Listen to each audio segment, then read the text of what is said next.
La justice ukrainienne est morte et enterrée pour ses partisans de l'ex-premier ministre Yulia Tymoshenko.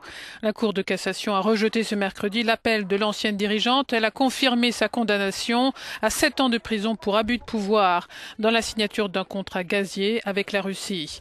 Une condamnation considérée comme une vengeance politique pour Yulia Tymoshenko qui est incarcérée depuis 1 an. L'Union européenne, qui suit de près cette affaire, s'est dit profondément déçue par l'arrêt de la Cour de cassation.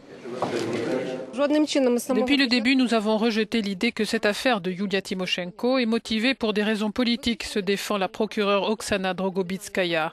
Il s'agit seulement d'une peine criminelle sanctionnant des crimes qu'elle a commis. Elle a abusé de son autorité officielle, ce qui a entraîné des dommages à l'État. En fait, cette décision nous ouvre la voie vers la Cour européenne des droits de l'homme, indique l'un des avocats de Yulia Tymoshenko. Nous travaillons sur une plainte supplémentaire qui sera déposée prochainement. Nous avions anticipé cette décision. Nos documents sont donc presque prêts. L'arrêt de la Cour de cassation a provoqué de vives réactions en Ukraine, souligne notre correspondante. Un arrêt qui tombe avant les élections législatives qui sont prévues dans 2 mois.